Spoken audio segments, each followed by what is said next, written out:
Alors, il y a quelques semaines, j'avais une conversation avec mon plus proche prochain et je m'insurgeais contre la situation entre l'Israël, la Palestine, tous ces enfants qui sont tués, des enfants dans des crèches, dans des maternités, qui sont bombardés. Et je m'insurgeais contre la situation. Et à un moment donné de la conversation, il me dit, les Israélites disent que c'est leur terre et les Palestiniens disent que non. Les Israélites disent si parce que c'est la terre promise et que c'est Dieu qui leur a donné cette terre. Et il ajoute, et cette guerre dure depuis, et celui même qui a donné la terre ne dit plus rien. Et j'ai souri. Et après, j'ai pris un temps, j'ai demandé à Dieu, mais qu'en est-il de toute cette histoire? Et le Seigneur me répond, la Bible ne dit-elle pas que tout est accompli? Je lui dis oui, tout est accompli. Jean 19, verset 30. Ok, qu'est-ce que ça veut dire?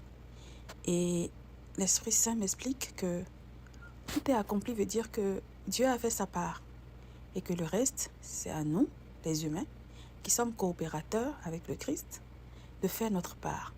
D'accord? Qu'est-ce que ça veut dire? Ça veut dire que s'il y a toutes ces catastrophes, il y a toutes ces difficultés, c'est que le corps ne va pas bien. Et c'est qui le corps? C'est quoi le corps? C'est quoi le corps du Christ? C'est nous. C'est nous qui avons reçu des dons et talents et qui ne les mettons pas au service du monde. Il y a une chanson qui dit que chacun reçoit la grâce du Saint-Esprit pour le bien du corps entier.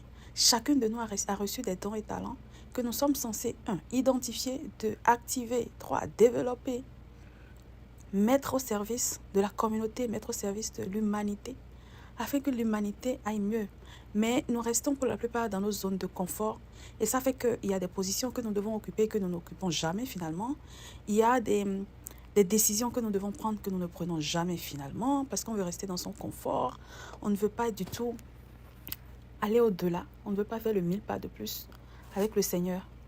On reste dans les premiers 1000 pas et puis on se plaît dedans au lieu d'aller plus loin.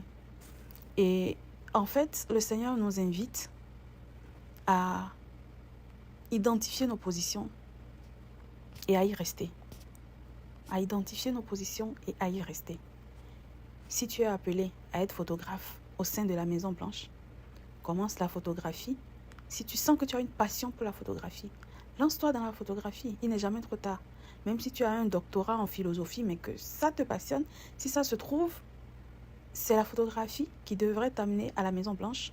Et c'est une fois là-bas, dans ton rôle de photographe, que tu pourrais être amené dans une conversation à donner un point de vue qui sera la solution que le monde entier attend.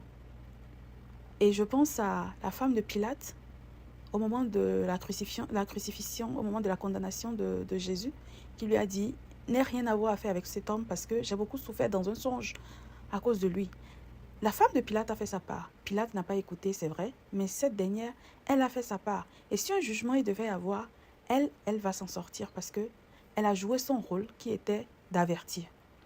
Et si elle a pu jouer son rôle, c'est parce que quelque part, elle a pu identifier quelle était sa position, qui était celle de l'épouse de Pilate.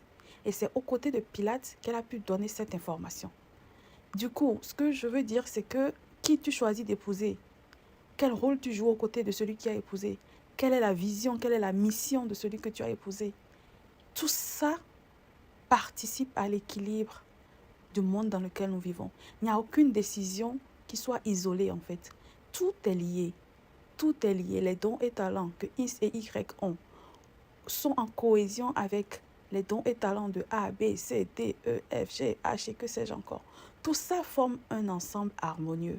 Mais si nous ne faisons pas l'exercice d'identifier nos dons et talents, de les mettre au service de la société, d'être à nos postes, si ça se trouve, tu dois quitter ton job et te mettre à prêcher en plein temps. Ou si ça se trouve, justement, c'est dans le milieu séculier que tu dois annoncer l'évangile. Si ça se trouve, tu penses que tu fais bien d'être dans l'évangile à temps plein, alors que tu devrais dédier une partie de ton temps au milieu séculier, parce qu'il y a une âme là-bas qui t'attend, qui attend que tu les exhortes, qui attend qu'ils se relèvent. Peut-être que ta mission, c'est d'accompagner les femmes qui sont dans leur foyer, Et il y a une femme qui est dans son foyer, qui attend que toi, tu entres dans ton appel pour l'accompagner, pour qu'elle soit équilibrée dans son foyer, qu'elle ait la maturité et la sagesse qu'il faut pour soutenir son mari dans la position qu'occupe son mari et pour elle-même évoluer dans la position qu'elle occupe au sein de la société.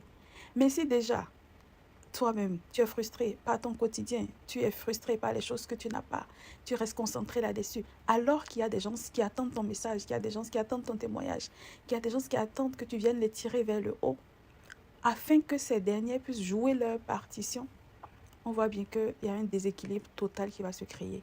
C'est comme une pièce de puzzle, chacun de nous a un rôle à jouer. Alors vraiment, je nous invite à prendre le temps, en cette fin d'année, à se poser, à prendre le temps de se poser, réfléchir une fois de plus. C'est des questions qu'on se pose souvent, quel est mon don, quel est mon talent, mais vraiment creuser un peu plus et voir ceux qu'on exploite déjà, ceux qu'on n'exploite pas encore, dans quelle mesure on peut les exploiter pour l'année qui commence, pour l'année à venir, et partir sur de nouvelles bases, partir sur de nouveaux projets, en se disant que quel que soit ce qui arrive, moi, j'aurais fait ma part.